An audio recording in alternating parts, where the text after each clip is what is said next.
Step outside. Very good evening to everyone. Thank you for beaming in wherever you are, whether that be through the Zoom platform where we are beaming out on, or if you're going through our multitudes of social media that we're beaming out through now, or if you're watching this recording. Thank you for your time and essence in being with us. Before we kick off the Indigenous Ways Wisdom Circle this evening with our extraordinary guest that I'm so excited about, we just want to acknowledge our traditional caretakers and ancestors of the lands that we reside on here in Santa Fe, New Mexico, and also take this opportunity to, wherever you are beaming in from this moment, to acknowledge the traditional caretakers and ancestors of the lands that you are residing on, so we could all be here this evening. Thank you. And as always, this is Tosh.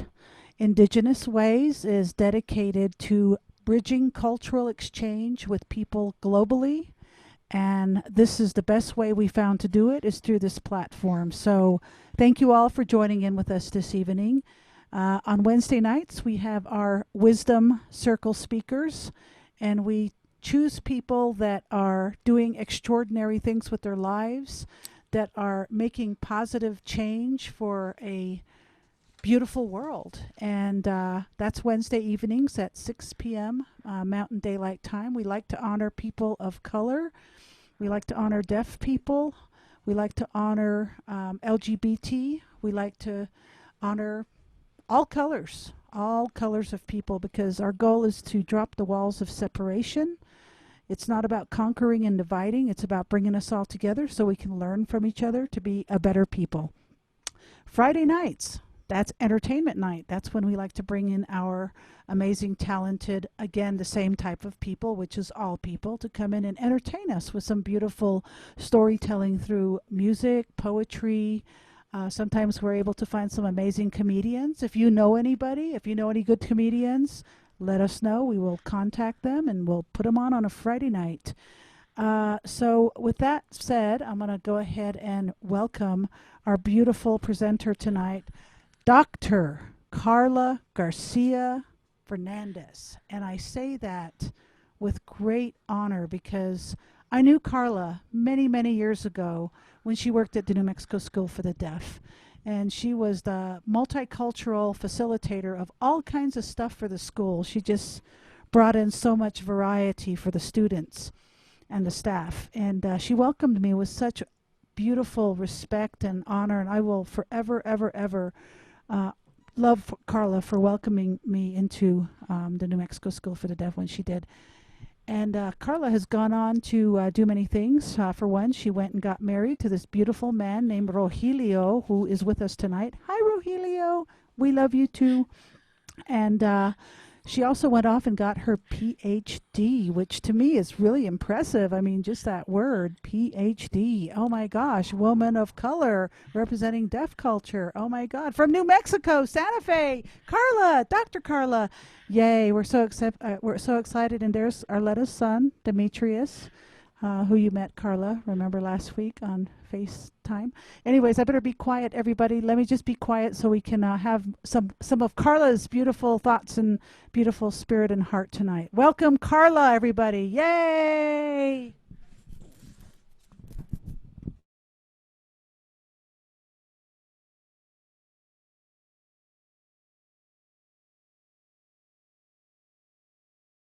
Thank you so much, everybody, for joining us tonight. One moment. Sorry, I had a video pop up. Thank you all for joining, for being here this evening. For some of you, it may be afternoon. For some of you, it may be early morning, depending on where you're coming in from all over the world, perhaps. So today's theme is rise, and resilience. That's the theme for today. So with that theme in mind, I did think about that quite a bit, and I reflected on my life and my experiences and what I wanted to share with you all this evening. And after thinking on that a bit, thought about the entirety of the past 30 years. I think about that time span from the present, thinking back 30 years ago as part of my own life, and I thought about my own experiences. And thinking about the idea of self-talk, I reflected on who I am as a person. What is my purpose?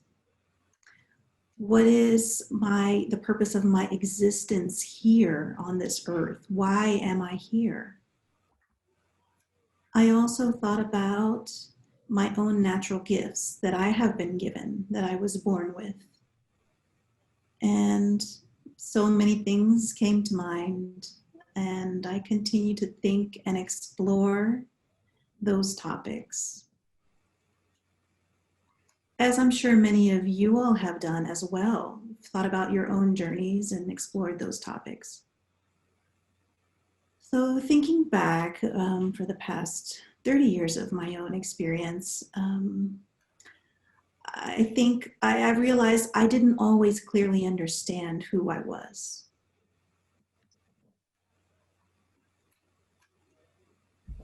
Checking to make sure we're okay as far as interpretation.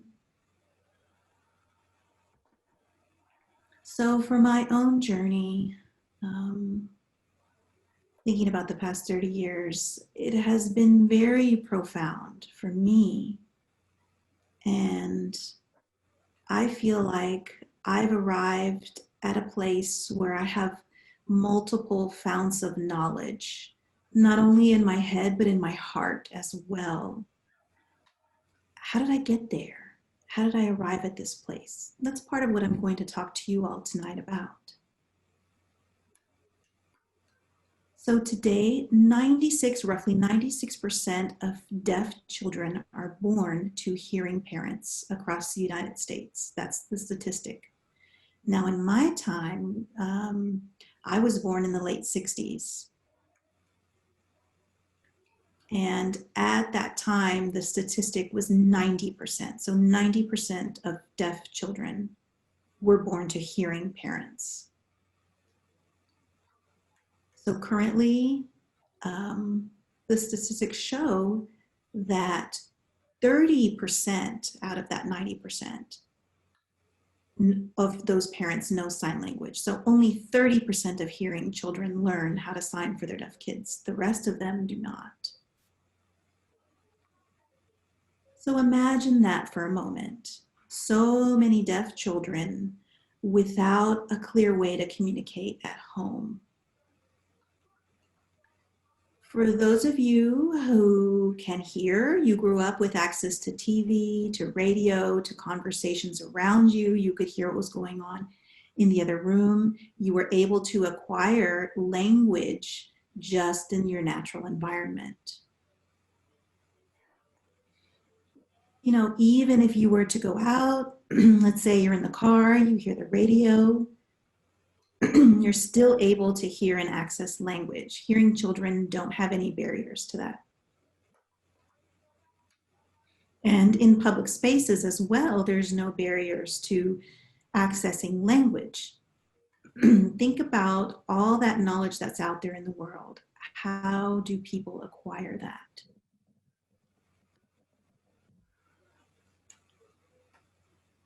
Now, in my own home, when I was growing up, my family,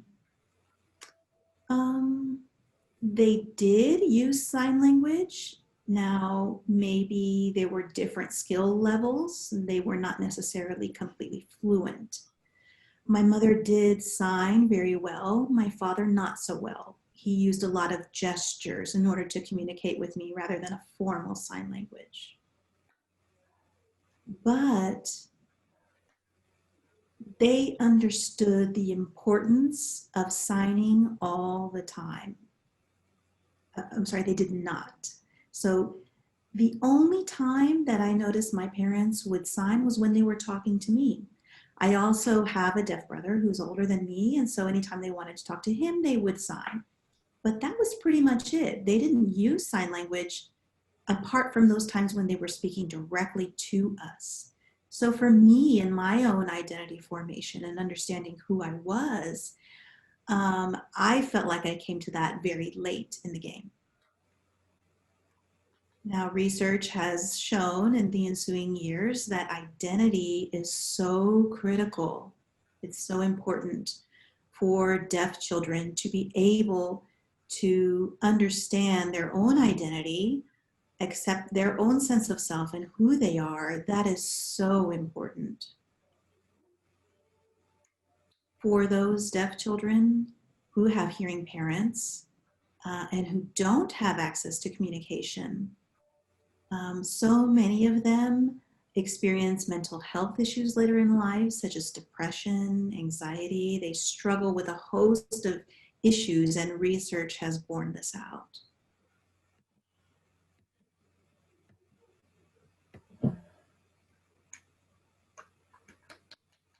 So thinking about the English language, of course, you all know that the English language is the dominant language, and I'm speaking of a dominant spoken language in this context, the dominant spoken language in the United States. The United States is very English-centric. But there are other marginalized spoken languages that exist in this country. There are many of those.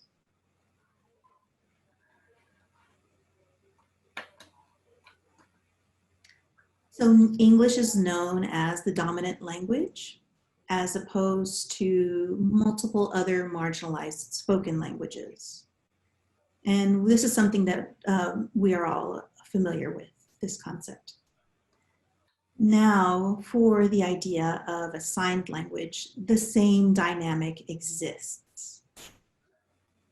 Sign language is not well received by spoken language communities. People in general, people who speak and hear, automatically follow an unspoken rule or assumption that language occurs through the mode of speech and hearing only. So for sign languages, if we think about this, and again, through research that has shown this, that sign languages are real languages in and of themselves. They have use of complex space, grammar, a host of other linguistic features. But that's not something that most people are aware of. So it's important that people realize that sign languages are true and natural languages. Therefore, sign languages exist in equality to spoken languages. They are equal. Now for the United States, American Sign Language is known as the dominant sign language in this country. And so many people think deaf people in the United States use American Sign Language and that's the only sign language. That's not true. There are also a host of other marginalized sign languages used in the United States. So the dynamic that we see between spoken languages and sign languages are really the same.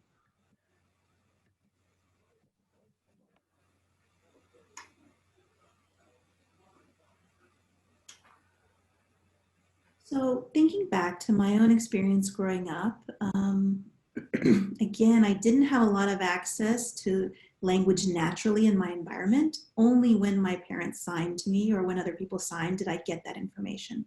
So I was always curious. I always had a craving for sign language in my environment, anywhere I could find it. As soon as I saw somebody signing, I was drawn to those people. That was my own experience. So for higher education, I had to acknowledge my own privilege, the privilege that I had in order to go to a place of higher education. I received my bachelor's, my master's, and then finally my PhD. So I did have an opportunity to access the educational system, to be in a classroom, to learn. And often it was via interpreters, like with what is happening currently, communicating with people via interpreters. So I do want to talk a little bit about why ethnic studies is important. But before I do that, let me back up a little bit. I grew up and I attended New Mexico School for the Deaf as a student. I graduated from that school. And we often had conversations among students, staff, teachers, a variety of people there at the school. We would have conversations about identity, but it was always only identity as a deaf person, about having pride to be a deaf person. And there's a long history of hearing people oppressing deaf people.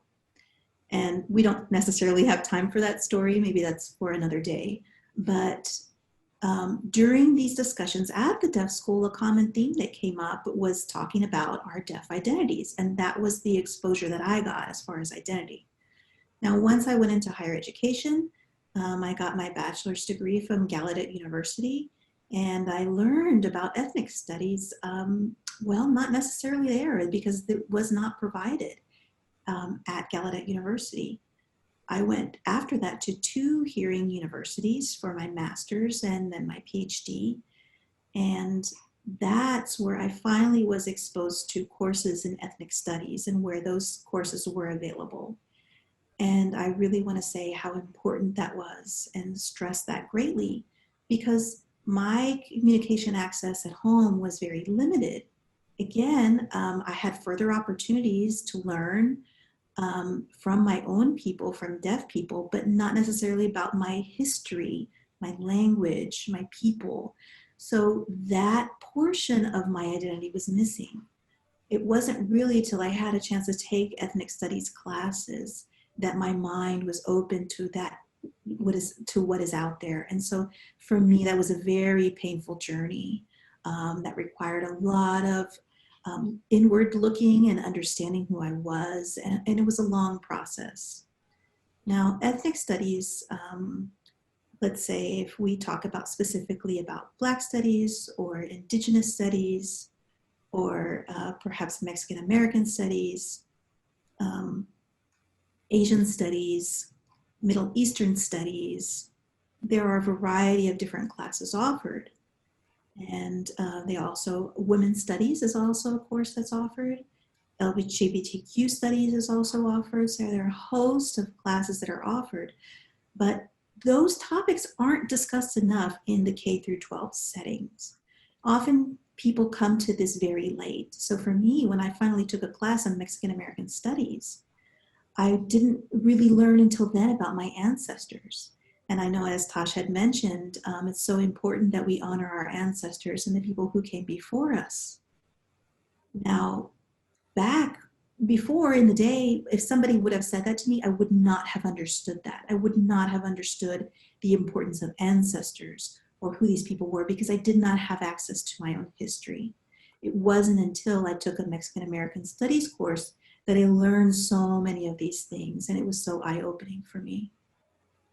It was just a fantastic experience, very spiritual. It was a way for me to connect my mind and my spirit. And so at that point, I finally found my identity as a deaf Chicana. So I have to thank the interpreters that were involved in that process. And we often take interpreters for granted. And we should not do that. Interpreters are often a link, a bridge to working together. They're not just interpreters. I know for me, and within the signing community as well, interpreters, they also link us to people who use spoken languages. So it's building bridges between 2 communities that allows access for people that normally would not be able to communicate with one another to be able to communicate. And all that is made possible through interpreters. Now, interpreters must have a good attitude. They have to be motivated, passionate. They have to understand the cultures they're working between. They have to understand the communities. They cannot come to this work with a savior attitude. It's very important to honor and respect the communities that they work with.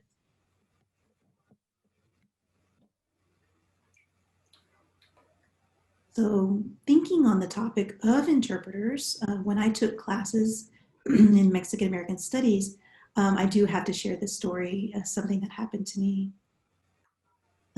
This was a Mexican American Studies class that I was taking, and there was a student, a hearing student in the class, who raised his hand and said, kind of spontaneously, "I want to share a poem." And the professor said, "Yes, please do share this poem." And he started speaking, but he started speaking in Spanish. And I had two interpreters that were working that class with me, and one of them was a trilingual interpreter who also knew spoken Spanish. The other interpreter was bilingual and only knew ASL and English. Now, the trilingual interpreter at that point heard this student reciting his poem, and she was able to, in the moment, render that into American Sign Language. And his poem came with so much feeling and heart and passion. He was talking about his own father and how his father worked in the fields and how he cultivated crops and for food for his own family and for the people. And so this student shared this poem about his father working in the field and how his father later became sick because of the pesticides that were spread on the crops, regardless of who was working beneath. And so the father inhaled so many of these pesticides and eventually did become sick. His health deteriorated. At this point, in the middle of this poem that the student was sharing, he was sharing this poem, and the interpreter was listening to the spoken Spanish and signing American Sign Language. And for me, I felt the tears welling in my eyes because it was so touching and so powerful. If the interpreter has the ability to if you say, bridge that gap and render that information seamlessly to the person, that skill is so invaluable. Because that student who spoke out, he's still a member of the community, right? All of us, regardless of whether we are hearing or deaf, we have stories to share with one another, and those stories are important.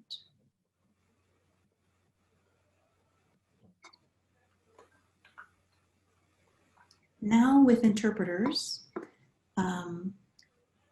thinking about availability of interpreters, for my own self, through that knowledge that I received, I felt like my identity continued to grow. I didn't feel like just a deaf person. I was a deaf Chicana. I explored my female identity. And I really believe that that helped me heal. That was so important to my own healing process.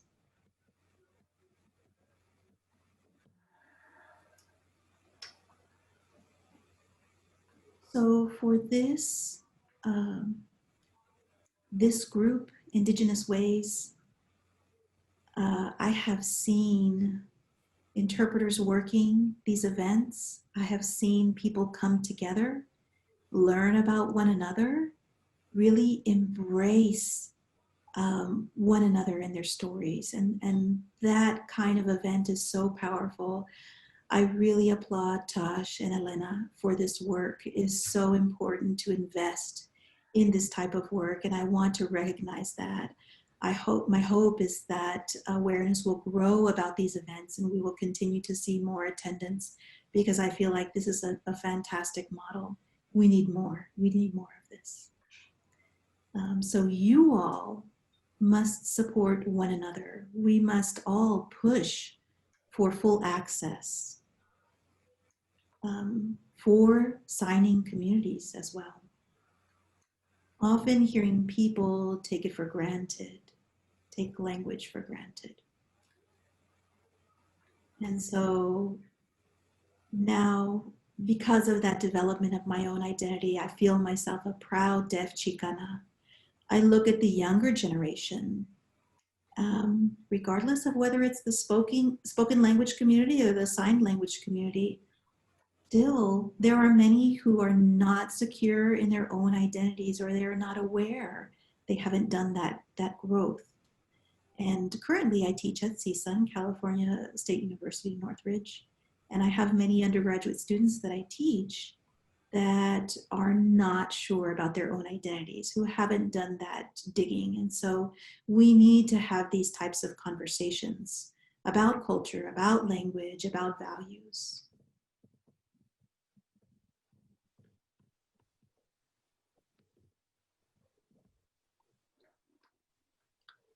That process, learning about ourselves, digging deep, it's so important. And that process is so empowering. Learning to love yourself, to love ourselves. Because if we don't know how to love ourselves, you know, we always think we may feel that uncertainty, not sure about things. You know, our dreams may be clouded to us. Our way is not clear. And we may see different things happening in this world and feel that uncertainty because we don't know what it is we have to offer, because we don't know who we are. And many, many people feel this way. So it's so important to think about who we are so that we can love ourselves. And then we can grab our dreams. And we know what it is that we want. And we can hold on to those. So I know that other people are hungering for those connections as well with others. Relationships are so important, those relationships that we have with others. It's not about intimate relationships, but relationships with anyone, with human beings, with other humans, those relationships that we cultivate. It's so important to understand other people, their culture, their language, their identities, so that we can interact with them and form those connections and build those bridges. And that process in and of itself really is so liberating.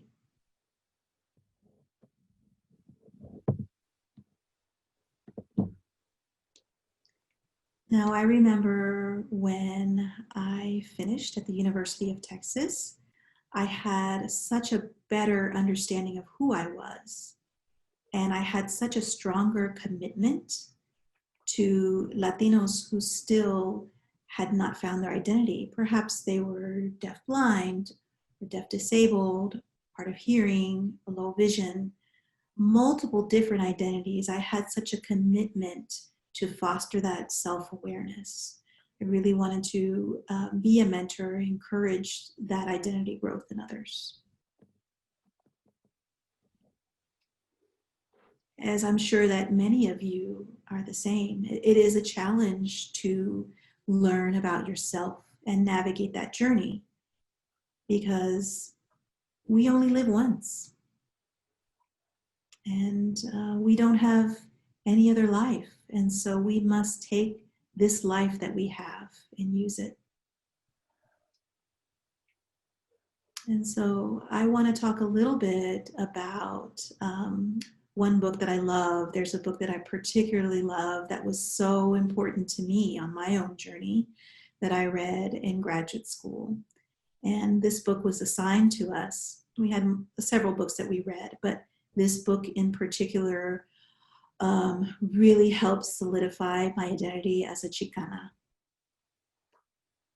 And so the author is Gloria Ansaldúa. And she wrote the book called The Borderlands.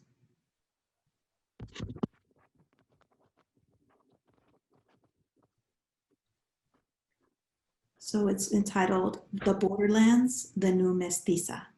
This is the book.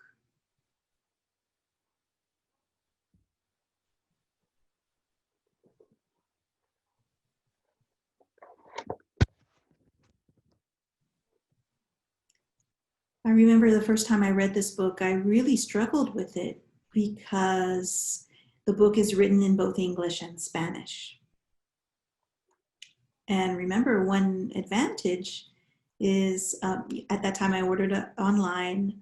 I tended to go the thrifty way and try to save money, save the environment. And so I tried to do that. And when my book arrived, I opened the book, and luckily it did have, the Spanish portions did have English translations written in the notes, in the margins. So it was, because it was a used book, I was so grateful to the person who had done that.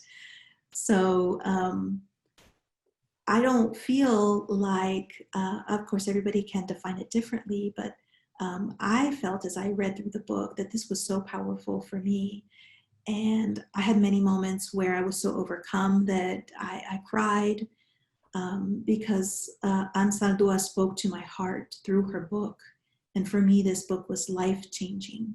And so I want to read a quote in particular that really speaks to me and I feel like is appropriate for today.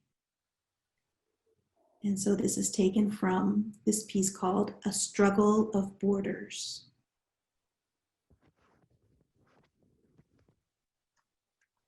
Page 77, in case you're interested.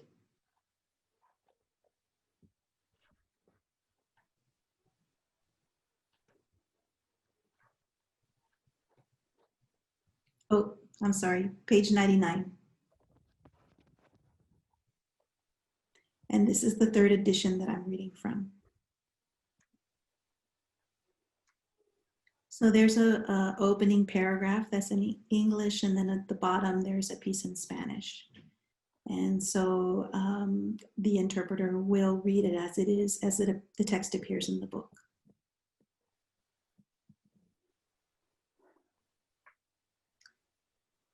A struggle of borders.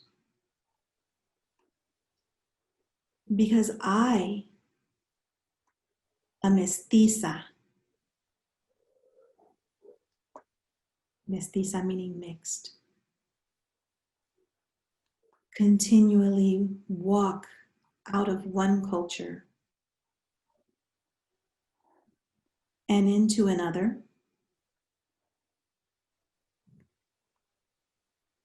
because I am in all cultures at the same time. Deaf culture, Latina culture, women culture, United States culture, indigenous culture. We are exposed to so many indigenous people in New Mexico, where I grew up. We walk with so many overlapping cultures.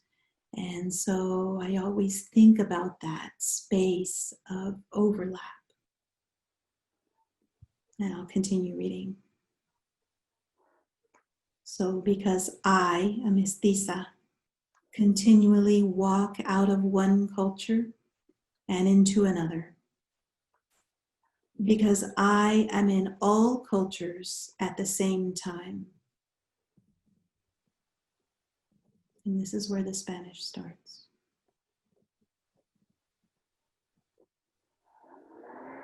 Alma, entre dos mundos, 3, 4.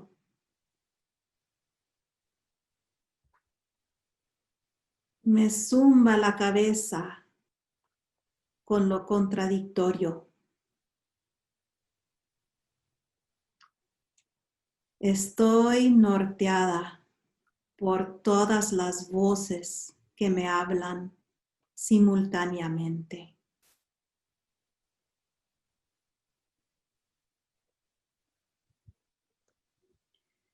That quote from this book spoke to me so deeply.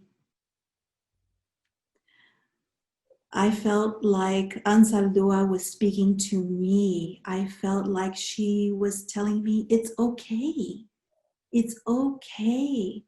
You don't have to pick one culture. You can have them all.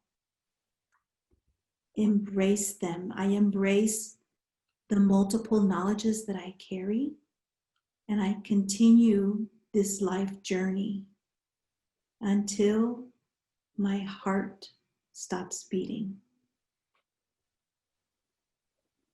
Thank you.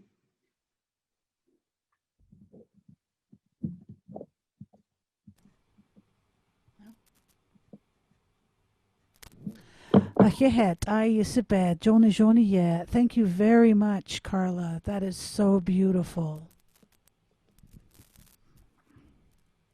Hold on one second.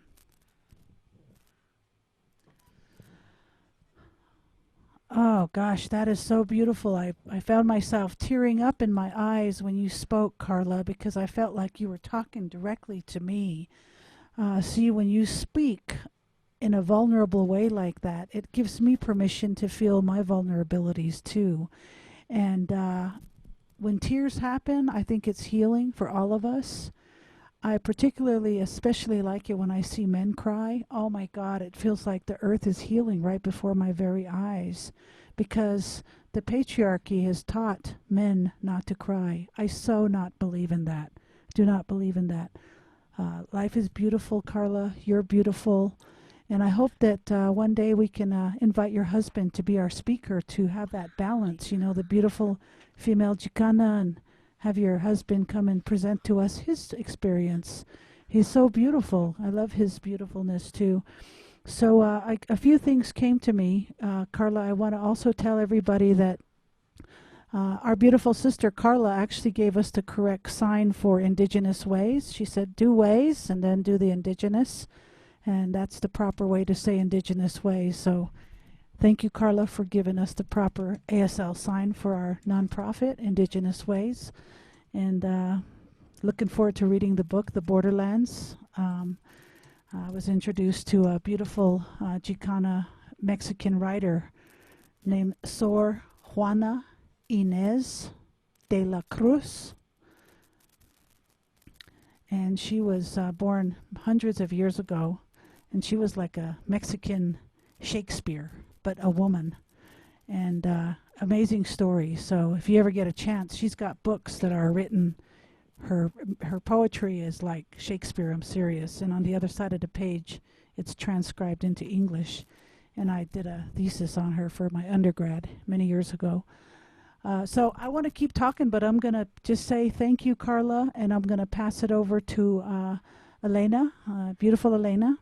Yeah, powerful medicine this evening, Carla. So thank you so much for sharing your experience of you coming into yourself, but also importantly for me, things that we can ponder on. So very soon, if you're in Zoom, we're going to invite you to come in, but during this time I want you to think of some of the discussion that Carla has invoked that might be affecting you. It's an opportunity to share those thoughts or ask more questions to deepen our own self-awareness. If you're in our multiple social media networks, you might want to think about what you can ask, and we can, or just have a statement for yourself, which is wonderful. So while you're pondering upon those things, this is what's going on next. And our wisdom, oh look, we've got Carla back again, just kidding. No, we've got the wonderful, there's a picture of Joanna Harcourt Smith, who will be our wonderful guest next week at the Wisdom Circle, which is the 19th. And on Friday, this is Tosh. On Friday, we have Mama's Black Sheep, one of my favorite duos, LGBT duo from Baltimore. So we're looking forward to them. And then all of the series is possible because of our sponsors that we want to acknowledge. The First Peoples Fund, the Santa Fe Arts and Culture Department, the National Endowment of the Arts, New Mexico arts. And for our Wednesday Wisdom Circle, we also have the National Endowment of Humanities and also the New Mexico Humanities Council. Just below us, you'll see all our social media links. So if you're looking at us on one of those wonderful pages, please be sure to like our pages. That is across the screen, and support us in the habit that we are doing. Also, I want to do a special thank you to our individual donors that have kept the Indigenous Ways virtual events, as Tash said before, Wednesday, the Wisdom Circle, where we are now, and also on Fridays, we have the concert series. So here are the links that also support our wonderful ASL interpreters that have access available for all, and also our extraordinary presenters who we've been able to present through this format. We started on the 1st of April, and we are up to our 39th show. You can see that in our archives of IndigenousWays.org in virtual events, where you'll see all 39 presenters. You'll also see there in the next 24 hours an edited video of Dr. Carla García-Fernández. So if you are looking at this through our social media networks, or you're looking at this through our recording, please be sure to share that link at IndigenousWays.org. You can sign up for our newsletter that tells you all the wonderful things that we've been doing through the platform of what's been happening. And it can't be more convenient and beautiful and serendipitous than to have Carla this evening, after last evening's announcement that we have a beautiful woman of color running for vice president. I can't tell you, I just went, yes, finally. We've got a vice president, a woman of color, and then we got Carla this evening. So I was just like, oh, gosh, my heart is so happy. So thank you, Carla. And I'm just really enjoying watching the amazing interpreters tonight. I do know sign language, so they're just amazing. So now's this wonderful time if you're in Zoom and you want to check in with Carla, who's just stepped out and she'll be turning on her camera soon. We're going to encourage each and every one of you who want to, through Zoom, to turn your cameras on. While you're turning on your cameras, so this is the time if you want to, because there's been a lot of discussion which Carla has hit on, where you might want to just in your own processes share or say something to Carla. Just as you're beaming in or trying to figure out where your cameras are, I do want to say this, VJ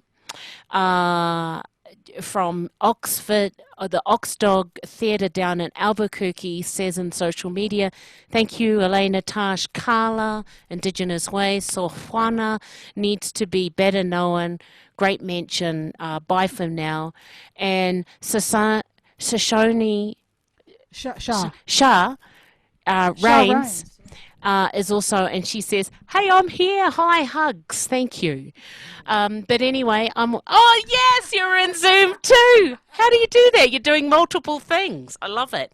Anyway, I'm going to go down, and if you see, turn on your camera, that's what it means. If you need interpreting access, S. Dunn is our person that you can, on the top of her right-hand corner, you can pin her video.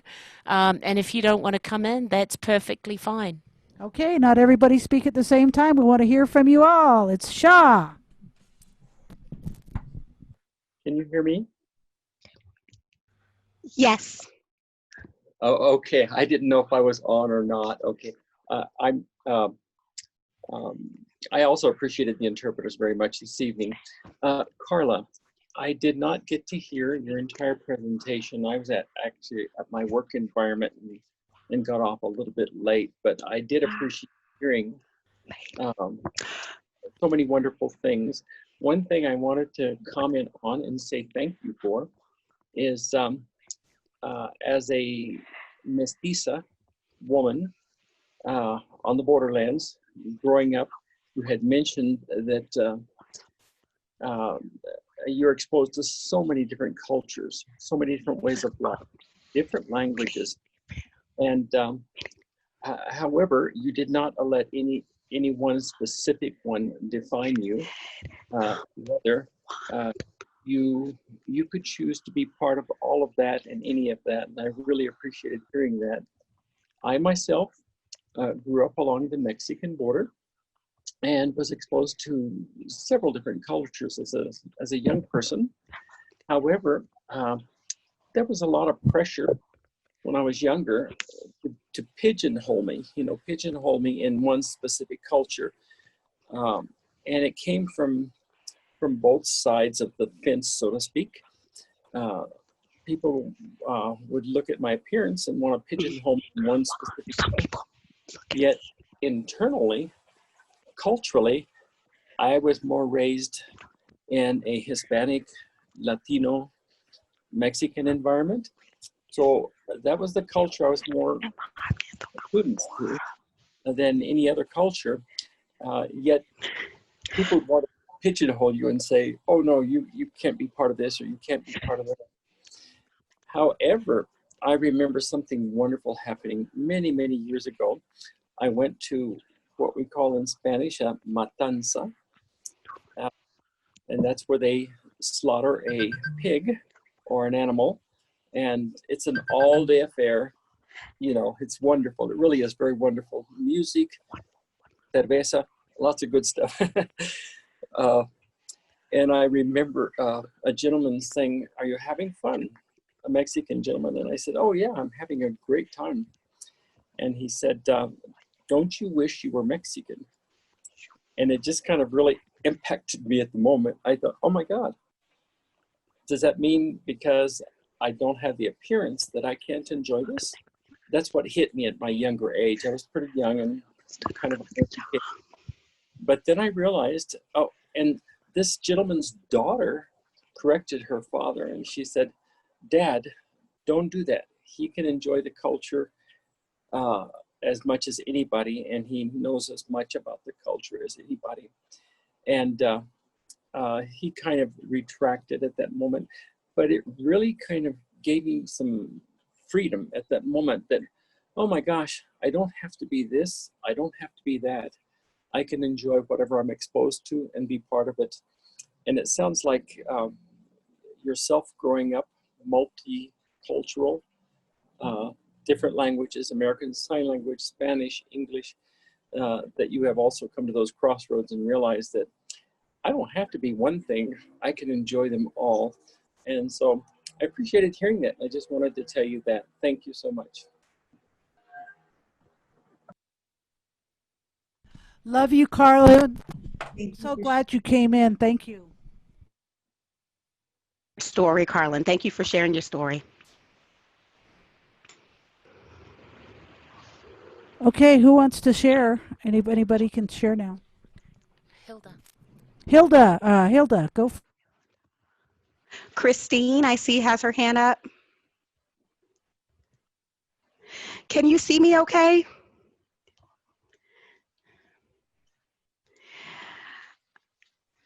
So this is Hilda. Christine is my partner. Oh, okay. I was looking at the name on your square. Okay.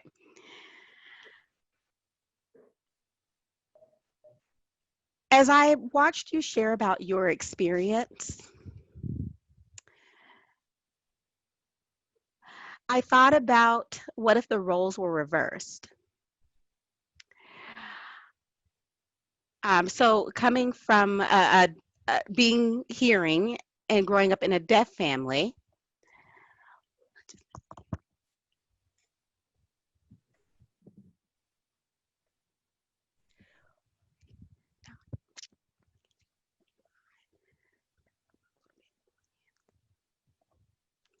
just a moment for the interpreter. So I grew up in a deaf family. and that included residential schools as well for the deaf. My father was hard of hearing, my mother was completely deaf, and I also am hard of hearing. I have siblings as well that are deaf and hard of hearing, and so again, I come from a deaf family.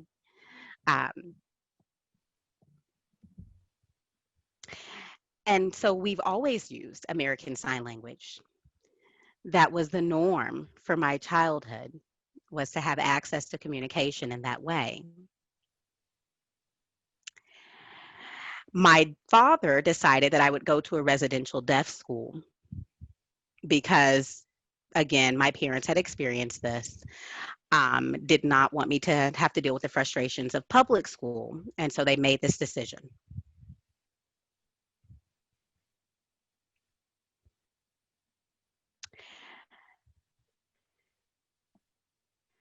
And I saw things that I'd never before realized.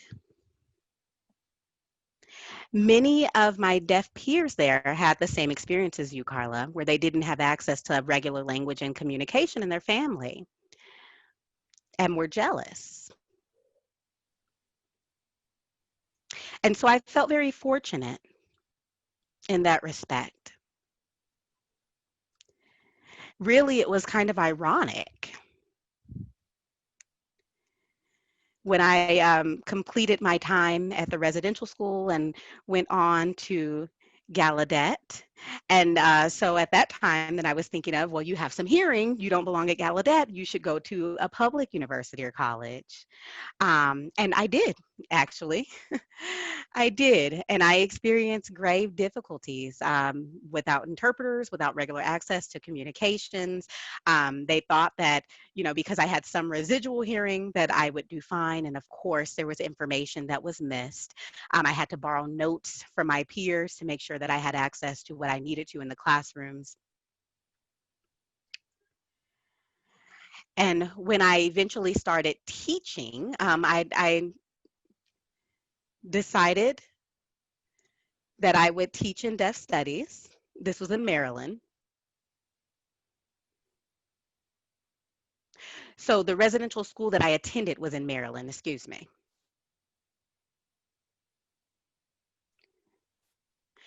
And I also taught then later on at the residential school in Wisconsin. And at that time, there was a policy that required that total communication be the mode of communication. And I felt very sorry and saddened for my students. But I followed the policy. And then, of course, when we were individual and alone, I would use American Sign Language. Much later,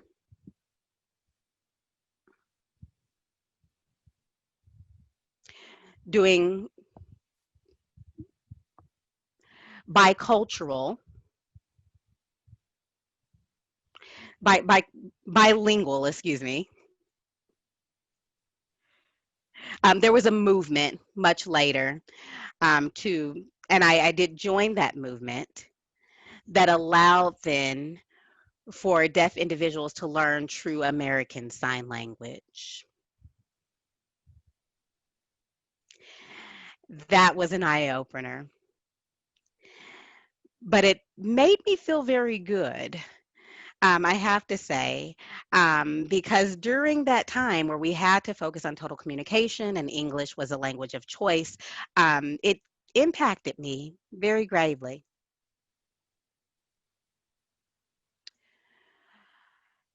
And so later on, I worked with high school students in Kentucky. And we set up a deaf studies program where we talked about language and culture, and to see the improvement that took place in deaf students' esteem at that time, I felt good about that. Because at that time, we were saying, use your language. American Sign Language is your language, and you're free to use that. And so I just wanted to share that with you, Carla, in response to the experiences that you've shared this evening. Thank you so much, and blessings to you. God bless you. And you too, Tosh and Elena. God bless you both for making this possible, and also for the interpreters. Much love to you all. Thank you. So this is Tosh. Thank you so much, Hilda. We love you. You are one of our #1 supporters for this show. You and your beautiful partner show up every week. Thank you very much. So I just want to know who wants to share next, or Rebecca Aruna. Hold on just a moment. Let the interpreter find your photo. Do you see her, Chandra? Rebecca? Awesome. I do now.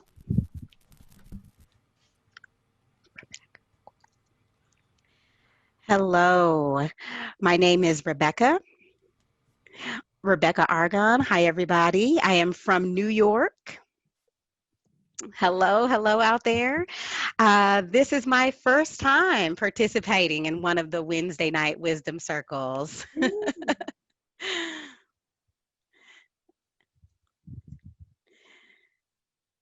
Excellent. Hello. This is Christina. That is my sign name. I actually have been in both Louisiana and California. And I feel such a connection to what Carla shared tonight. So much a part of that has also been my experience. I can definitely identify. I've dealt with my own struggles in identity growing up. I mean, growing up Hispanic and, signing either Mexican or signing Chicana, depending on which state I was in at the time. But I am 4th generation Chicana. And I can think back in the day, thinking about my great-grandparents, they were free to travel and to roam. My great-grandfather, who is Mexican, participated in the revolt with Pancho Villa many years ago. And I mean, I could hear him talk about this I could go on and talk about what he shared about this for hours and hours, but I will keep this brief. I really enjoyed your presentation, Carla. I can identify with many of your struggles. I definitely agree with the feelings of anger and discontent, and even the resulting mental health issues. I think about my own story and my mother's challenges that she went through, and divorce and relationships. And today I am 57 years old, and I have my first cousin and sisters, I know are also participating. Just a moment.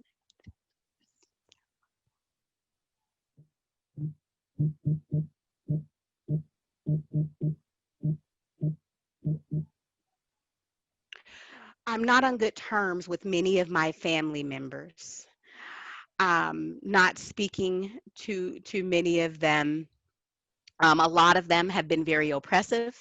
A lot of them have participated in really oddest behaviors. And so I have had my own set of struggles with how to speak truth, and how to find my identity. Again, my father was Hispanic, my mother was white, and so living and existing in both of those cultures. And technically, I'm hard of hearing because I can speak. So I didn't grow up as deaf necessarily. I did go to a residential school for the deaf in California. And I remember my last year noticing that I was being bullied and picked on for signing C and for talking. They would tell me that, I resonated too much with hearing culture. I had a hearing boyfriend, and the list goes on and on and on.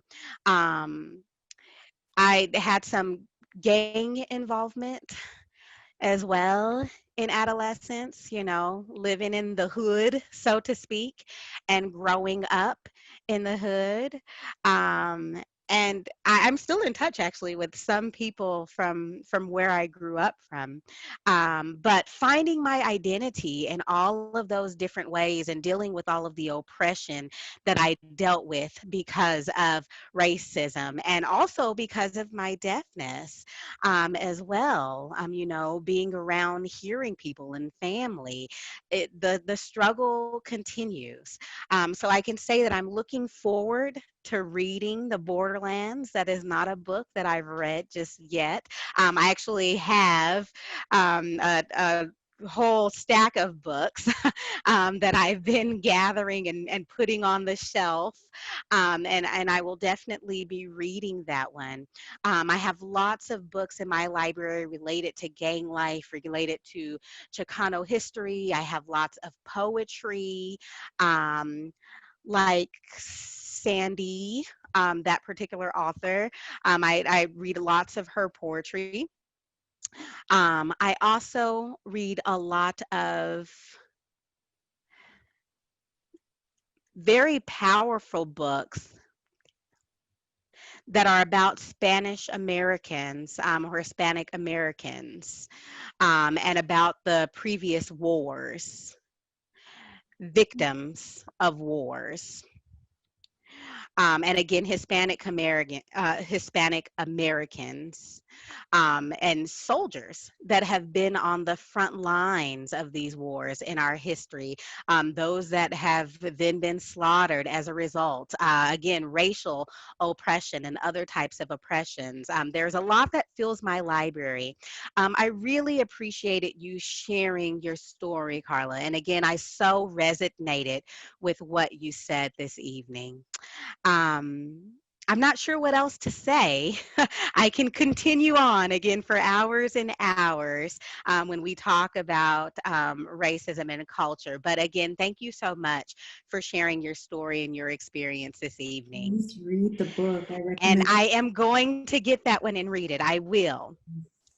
Oh, and then also coming from a family that was involved in agriculture many years ago, I actually still have some cousins, second and third cousins, that are multiple generation farmers and agriculturists.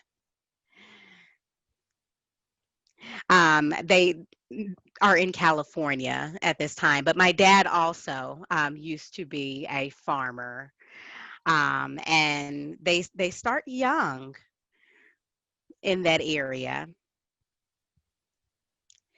working during the agriculture season and then returning back to school then after that season is over later in the semesters.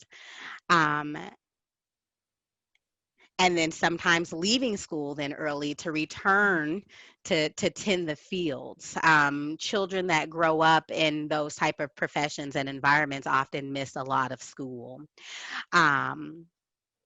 But really, I can say for my father that made him who he was, which was a hard worker until the day that he retired. I have so much to say on this topic. I'm just happy to be here this evening. I hope we can connect because I'm focusing on deaf Chicano research. And so I need to do more interviews with people. Oh, that's great. Backgrounds, people that have a connection. So you and I need to connect. Maybe Tosh can help us connect. I can get your information and you and I can connect later on. I will send it to you in the chat right now. Okay, that'd be great. And we can talk about this more because that's something that I would really like to expand for Chicano studies. Deaf Chicano studies, we need more. So this is a perfect example. Your stories that you're sharing, I would love to incorporate those. Wonderful. Thank you. Thank you. I just want to we got a message from Sarah Youngbear, and her sign is S. Brown. That's her sign name, Sarah Youngbear. She says, your presentation was very amazing, Carla. Sorry I kept missing some due to poor quality Wi-Fi down here. We just got hit by a really serious storm. Thank you for sharing your story with us. And this is our native deaf sister, Sarah from Iowa. And then Geraldine Barney, another Navajo sister from Boston. She says, Tosh, we're going to turn in great show. Knowing oneself resonates with me for sure. Thank you, hugs. And also, I just want to say we got a beautiful sister here on the screen with us, Arletta Tolan.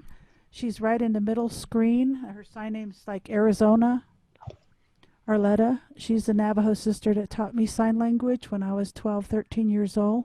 There she is. Arletta's going to be our presenter next month. So she is grassroots from the Navajo Reservation. Super, super traditional woman. And I'm so honored to know her. So Arletta is going to be our speaker. I'm so excited. I look forward to that. I look forward. Yes. Okay. Anybody else want to share? Leslie, how's it going, Leslie? How you doing, Leslie? Long time no see. Thanks for joining us. Would you like to share anything, Leslie? No. Okay. Anybody want to share before we call it a night? I don't want this night to end. But Any questions from anybody? Carla might be tired. Okay, if we haven't got any, oh yeah, Nell, you got your hand up. Great, Nell. Thank you for being here. It's great to see you. And now, oh good, you've taken it off mute. Good to see everyone. I really enjoyed Carla's presentation. Is it possible that I could be a part of her study? I am interested in that.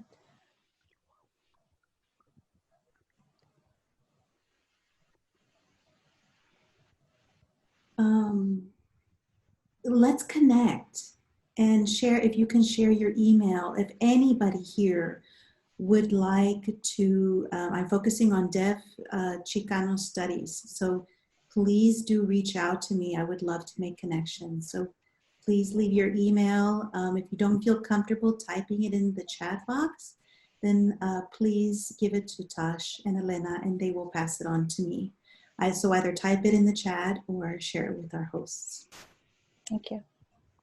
You know, just at this time, if there's no one else that wants to share anything, I don't think we can see anything else in our chat box, but we want to just take this time to thank each and every one of you for beaming into the Indigenous Ways Wisdom Circle.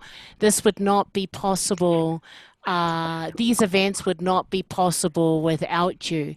So make sure, as Carla was talking about earlier, that share this link, whether that be through Zoom. We also know because of the bandwidth, a lot of the communities, we're a nonprofit here based in Santa Fe, New Mexico.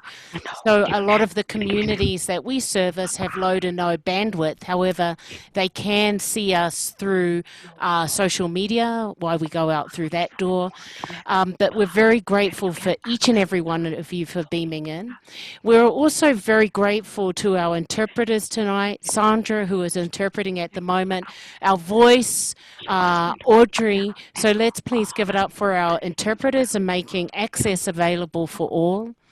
But most importantly, for the very powerful discussion tonight and sharing her own experience, but also planting a lot of seeds that a lot of you have been already thinking about as those seeds have been planted, or just an awakening too with the powerful message that she brought.